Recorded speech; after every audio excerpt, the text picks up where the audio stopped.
John Rambo, a decorated Vietnam War veteran, now lives a quiet life on a ranch in Arizona, tending to horses and harboring deep-seated PTSD. His peace is shattered when Gabrielle, the granddaughter-like figure he adores, crosses into Mexico to find her estranged father. She is swiftly kidnapped and brutalized by a ruthless cartel, forcing Rambo to unleash his dormant warrior instincts, transforming his tranquil home into a deadly labyrinth for a final, brutal reckoning.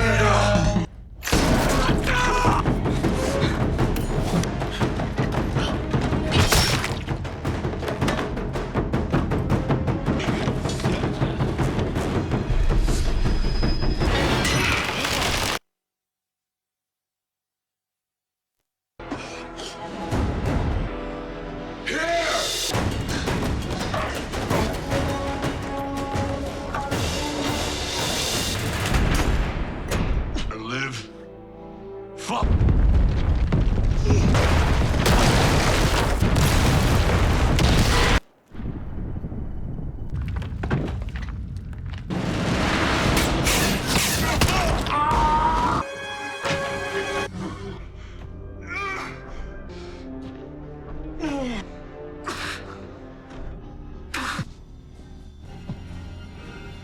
This is what it feels like.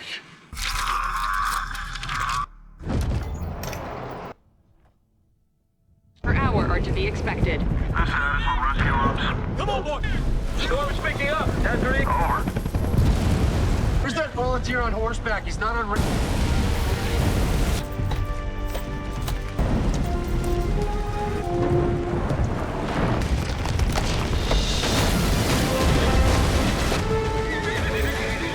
Come on, we gotta get going. There's a lot of... There you guys go! She can be right down behind her! Jimmy! Over there by those rocks.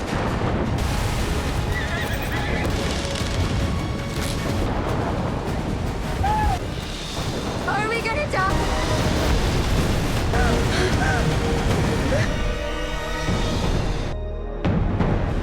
You get a positive ID? Not yet. Hey. Who's a hell of a tracker?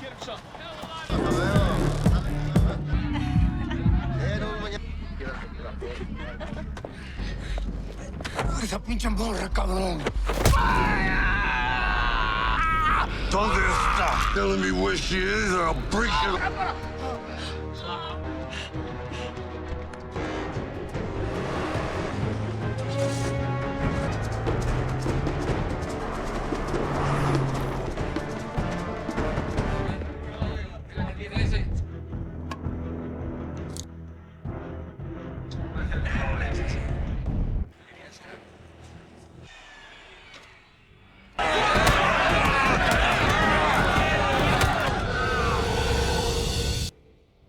In my world, they have no worth to men like us.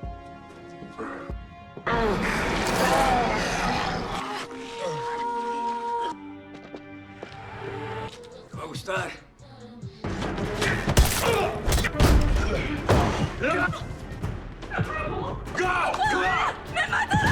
No puedo, no puedo.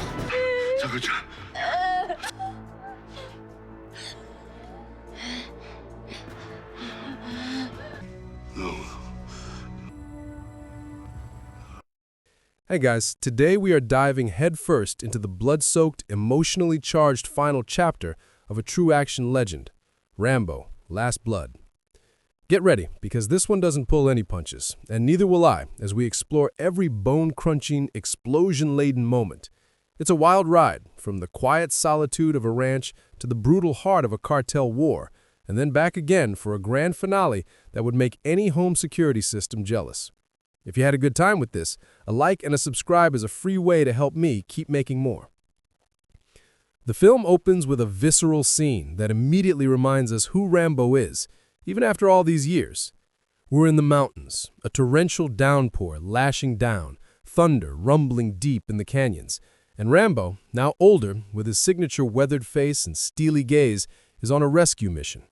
A group of hikers, caught in a sudden violent storm, are trapped and struggling. The wind howls, a terrifying shriek that cuts through the rain, as Rambo navigates the treacherous terrain on horseback, his every movement economical and purposeful. He finds them, a young woman caught in a fast-moving current, her cries for help barely audible above the deluge. He plunges into the raging water, the cold, dark current immediately testing his strength, the roar of the river deafening. With brute force and an almost primal instinct, he pulls her to safety, the sheer exertion evident in the tight lines around his eyes. The other hikers are then guided to safety, their relief palpable, a stark contrast to Rambo's stoic demeanor. This isn't a hero's display for him. It's simply what he does, a silent continuation of a life dedicated to protecting. The scene serves as a potent reminder that, while the wars may be over, the warrior within Rambo still lives, honed and ready, even if he wishes it weren't so. It's a quiet opening, yet loud with the implications of his past and the skills that remain. We then transition to Rambo's life on the ranch in Bowie, Arizona. It's a sprawling, rustic place, filled with horses he cares for with a gentle hand, and a network of underground tunnels he's painstakingly dug and maintained. This labyrinth beneath his feet, armed with El Flaco's information, Rambo goes directly to the Vasquez compound, a heavily guarded fortress in the middle of nowhere. He's operating alone, moving with the silent efficiency of a phantom, his years of jungle warfare experience kicking in. He scales walls, navigates security patrols, his senses heightened, every rustle of leaves, every distant dog bark, a potential threat or opportunity. He finds Gabrielle, her body bruised, her spirit broken, eyes wide with terror and the dullness of drugs. She's being held captive with other girls, a grim tableau of human suffering. Rambo's heart clenches, a wave of protective fury washing over him. He moves through the compound like a shadow, taking down guards with swift, silent strikes, a garrote around a neck, a knife plunged into a chest, the muffled thud of bodies hitting the ground. He's meticulous, methodical, a killing machine reawakened. He finds Gabrielle, and, with a gentle touch that belies his brutal actions moments before, he frees her. He carries her out, her slight weight a heavy burden of guilt and anguish on his shoulders. The escape is tense, a flurry of quick movements and narrowly avoided detection. The sound of his own breathing is loud in his ears as he navigates the escape route he mentally mapped moments earlier. As Rambo drives Gabrielle back towards the border, a terrifying scene unfolds in the truck. Gabrielle, still heavily drugged and disoriented, starts to convulse. Her breath comes in ragged gasps, her body trembling violently. Rambo, watching her in the rearview mirror, shouts her name, his voice raw with fear. He tries to help her, to keep her conscious, but the drugs have taken too strong a hold. He screams at her to fight, to stay with him, his hand reaching back to touch her cheek, a desperate attempt to ground her. But it's no use. Her eyes roll back, her body goes limp, and with a final shuddering breath, she dies in the passenger seat. The crushing silence that follows is deafening, more impactful than any explosion. Rambo pulls over, the tires kicking up dust on the remote Mexican road. He gently lays her out, his face a mask of grief, a profound, gut-wrenching pain evident in the slight tremor of his hands. He closes her eyes, his jaw clenched so tight it aches. He has failed. The one person he swore to protect, the one person who brought light into his dark world, is gone. The weight of her death crushes him, turning his grief into a cold, hard vengeance. The faint click of the truck door as he closes it sounds like a death knell. Rambo brings Gabrielle's body back to the ranch, Maria's grief echoing his own in agonizing screams that tear through the quiet Arizona air. It's a scene of profound sorrow, the two adults cradling the young woman they loved, their world shattered. After the burial, a raw, emotional ceremony under the vast desert sky, Rambo makes a grim decision. His grief transforms into a single burning purpose: revenge. He sits in his workshop, the rhythmic clink of metal on metal filling the space as he sharpens his combat knife, its blade reflecting the stark fluorescent lights. He begins to meticulously prepare his ranch, turning his peaceful home into a fortress, a deadly maze designed for one specific purpose: to kill. He reactivates his extensive network of underground tunnels, the air inside them cool and damp, a stark contrast to the scorching desert above. He rigs the tunnels with an array of brutal booby traps, tripwires attached to shotguns, sharpened stakes hidden in pits, makeshift explosives triggered by pressure plates. The snip of wire cutters, the scrape of earth against earth, the clank of metal as he positions weapons.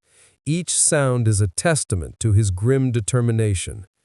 He gathers his arsenal: bows, arrows, shotguns, rifles, explosives.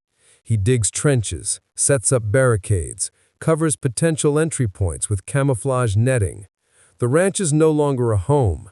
It's a war zone, a final battlefield where he intends to make his stand. His movements are precise, born of years of experience in guerrilla warfare. Each trap a reflection of his cunning and ruthlessness. This isn't just a man preparing for a fight.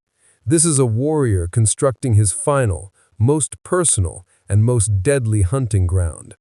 It's almost artistic in its brutality, a symphony of destruction in the making. Who knew home decor could be so lethal? With his ranch fortified, Rambo heads back to Mexico, driven by an unquenchable thirst for retribution. He reconnects with Carmen, the journalist, who, despite her initial reluctance to get involved further, recognizes the depth of Rambo's pain and offers her assistance. She reveals that the cartel is led by two brothers, Hugo and Victor Vasquez, the masterminds behind Gabriella's kidnapping and death. This information, delivered in hushed, tense tones in a dimly lit cafe, solidifies Rambo's target. He then tracks down the specific individuals involved in Gabriella's abduction, using Carmen's network of informants. He corners one of the enforcers in a grimy, graffiti-splashed alley. The confrontation is swift and brutal, a flurry of precise, bone-breaking strikes. The man quickly succumbs to Rambo's interrogation, his whimpers and choked gasps filling the narrow alley as Rambo extracts the location of the Vasquez brothers' main compound. This isn't just about information. It's about sending a message.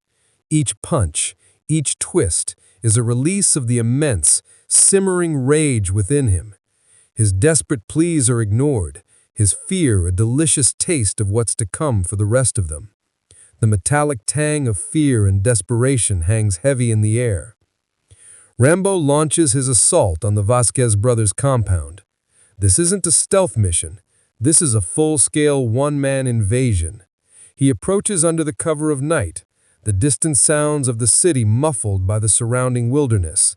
The compound is a hive of activity, lights blazing, guards patrolling with automatic weapons, the air thick with the scent of stale tequila and marijuana.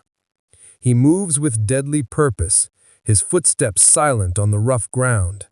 He makes short work of the perimeter guards, their surprised grunts cut short by swift, lethal strikes.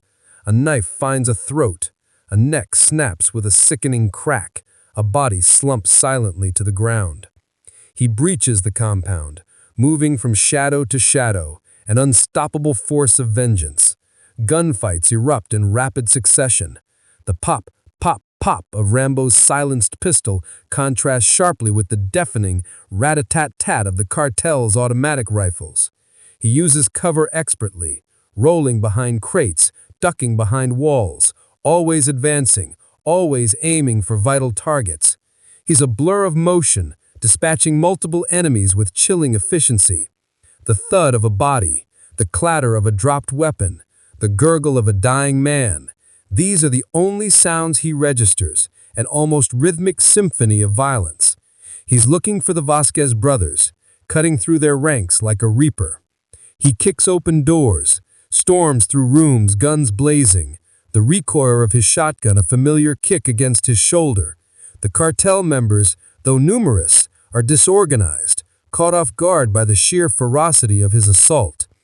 He finally corners Hugo, one of the two brothers, the younger, more impulsive of the two. Hugo, armed and desperate, tries to fight back, but he's no match for Rambo's honed combat skills. He disarms him with a brutal swiftness, the clatter of the weapon on the concrete floor a small but significant victory. Hugo attempts to flee, but Rambo is faster, fueled by an unstoppable rage. He catches him, subjecting him to a violent interrogation, his voice a low, menacing growl, demanding to know where Victor, the elder and true mastermind, is hiding. Hugo, beaten and terrified, eventually gives up the information, his words choked out between gasps of pain, revealing Victor's location in a nearby bunker. Rambo, without a moment's hesitation, binds Hugo, throws him into the back of his truck, and begins the long, brutal drive back to his ranch in Arizona. The journey is fraught with danger, as the surviving cartel members, alerted to Rambo's presence and the capture of Hugo, immediately pursue him. The sound of their engines roaring in the distance, headlights flickering in the rearview mirror, signals the second act of this bloody saga. As he approaches his ranch, he calls Maria, her voice filled with apprehension, giving her strict instructions to stay hidden, to prepare for what's coming. The phone call is brief, clipped, filled with an unspoken dread. Rambo needs her safe. The ranch appears, a dark silhouette against the pre-dawn sky, now transformed into a deadly labyrinth. He drives straight to the hidden entrance of his tunnel system, a camouflage opening expertly concealed from prying eyes. He roughly pulls Hugo from the truck, dragging him into the darkened tunnels, a grim promise of what awaits the rest of the cartel. The pursuit continues. The convoy of cartel vehicles, sleek black SUVs and rugged pickups, pulls up to the ranch, their tires crunching loudly on the gravel driveway. Victor Vasquez, the elder brother, leads the charge, his face a mask of furious determination, enraged by the capture of his brother and the decimation of his compound. He expects a simple raid, a quick retrieval, but what he's about to encounter is a nightmare meticulously crafted by a master of war. The sound of their approaching vehicles is a cacophony, a prelude to the chaos. The cartel members, guns at the ready, cautiously enter the ranch. The air is still, almost unnervingly silent, save for the crunch of their boots on the dry earth. Victor, wary but overconfident, directs his men to spread out, to search the house and the surrounding property. What they don't know, however, is that they've just walked into Rambo's personal hunting ground, a place where he is king. The first few cartel members enter the main house, their flashlights cutting through the darkness, illuminating dust motes dancing in the stale air. A shotgun blast erupts from the shadows, boom! Followed by a sickening wet thud as one man goes down. Confusion erupts, shouts in Spanish, but Rambo is already gone, a phantom in his own home. He moves through the house like a wraith, using hidden passages and secret compartments, picking off men one by one with brutal efficiency. A knife blade flashes, whoosh, followed by a choked gasp. Another man is pulled into the darkness, his cries abruptly silenced. It's a terrifying game of cat and mouse, but the cat is Rambo and the mice are utterly outmatched. Victor, realizing they're walking into a trap, orders his men to focus on the underground tunnels, suspecting Rambo would retreat there. This is precisely what Rambo wants. He has deliberately left signs, subtle clues to lure them into his subterranean nightmare. The cartel members descend into the tunnels, their flashlights creating dancing shadows in the confined spaces, the air growing colder and damper. The sounds of their boots on the uneven earth, their nervous chatter, their heavy breathing, fill the enclosed space, amplifying their fear.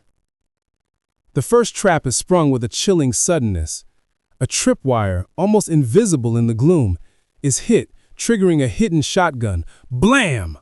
A man at the front of the column screams as he's riddled with buckshot, his body collapsing with a thump against the damp tunnel wall. Panic begins to spread. Another man stumbles into a camouflage pit, landing on sharpened stakes, his desperate gurgles echoing in the darkness. Rambo, moving through his known network of passages, uses the environment to his advantage, striking from unexpected angles. He uses a bow and arrow, the thwip of the string followed by a man's choked cry as an arrow finds its mark. He emerges from a hidden alcove, his face a grim mask, a shotgun in hand, unleashing a devastating blast into a group of cartel members, the crack of the gun deafening in the confined space. The tunnels become a meat grinder, a relentless sequence of brutal kills.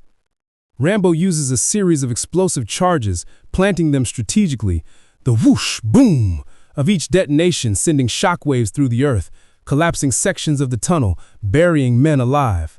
The desperate screams of the cartel members fill the air, a symphony of terror. He uses his hands, his knife, his bow, his guns, anything and everything to eliminate the invaders. He is methodical, showing no mercy, his grief fueling every blow. One man trying to escape a collapsing tunnel is met with a perfectly aimed arrow to the chest, his momentum carrying him forward as he dies, tumbling lifelessly into a pile of rubble. Another, blinded by the dust and smoke from an explosion, stumbles directly into Rambo's waiting fist, his head snapping back with a sickening crack. The darkness of the tunnels is his ally, obscuring his movements, allowing him to appear and disappear like a vengeful spirit. The sounds are a visceral assault, the spray of automatic gunfire, the ping of ricocheting bullets, the clatter of empty magazines, and Rambo's own heavy, determined breathing. This isn't just a fight, it's a calculated extermination.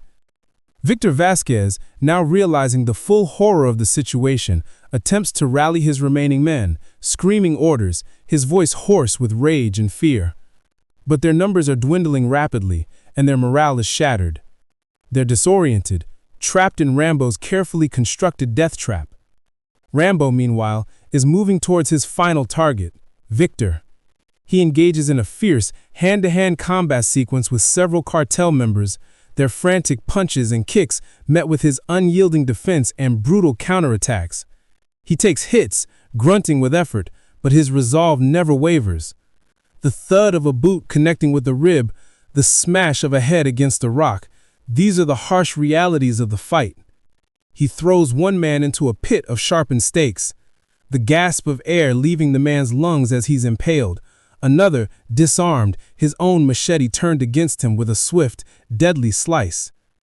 Finally, Rambo confronts Victor Vasquez in a narrow, dimly lit section of the tunnels.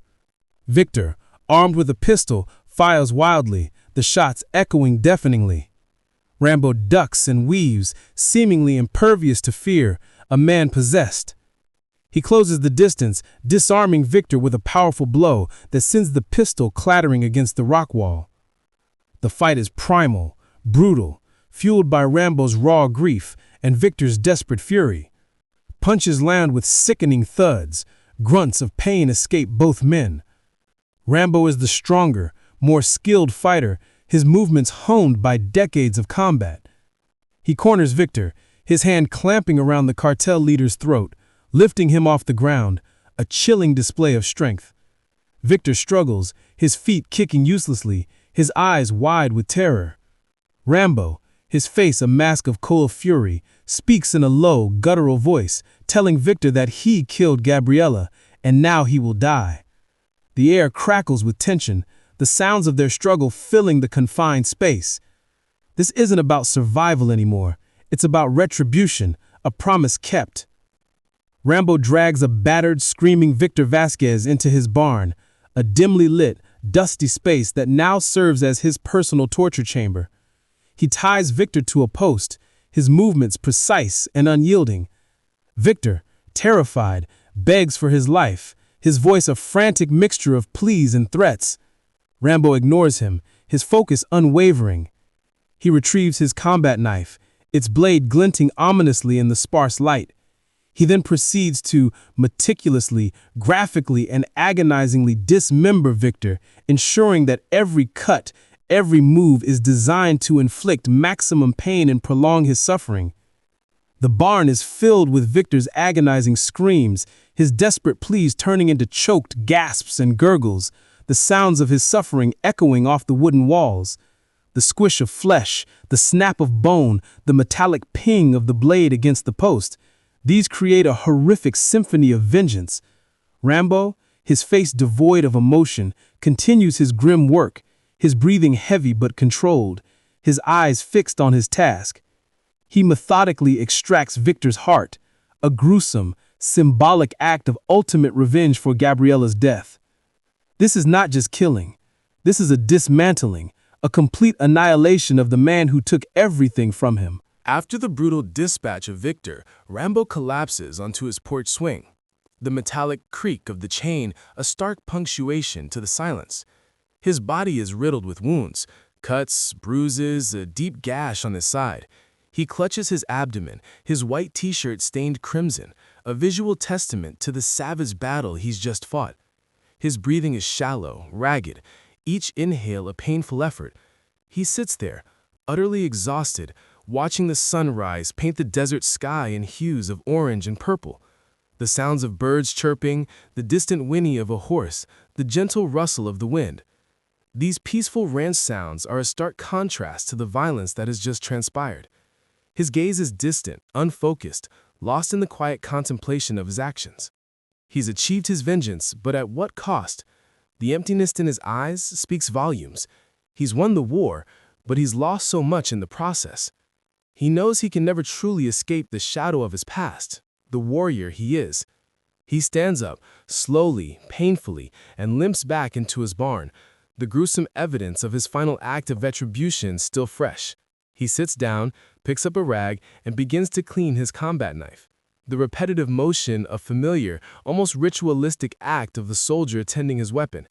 He slowly rides off on his horse into the setting sun, a solitary figure disappearing into the horizon, leaving behind a trail of blood, justice, and profound sadness. The profound stillness of the desert after the storm of violence feels almost sacred. Rambo, bleeding and broken, but ultimately victorious, sits on his porch, the familiar weight of his rifle across his lap. The sun dips below the horizon, painting the sky with the fiery colors of sacrifice and fading light. He has walked through hell and brought back a sliver of peace, not for himself perhaps, but for the memory of those he loved. His journey is a testament to the enduring human spirit, capable of unimaginable love and terrifying resolve. In the quiet solitude of his ranch, he embodies the silent strength that finds justice where others find only despair. He is a wounded warrior, yet an unbreakable guardian, forever bound to the fight for what is right, even if it leaves him scarred and alone. Rambo Last Blood is a raw, unflinching look at a warrior's final desperate fight for family. It's violent, personal, and surprisingly emotional, leaning heavily into Rambo's grief and his primal need for justice. The action is brutal and visceral, turning his ranch into a deadly battlefield in a way only Rambo could.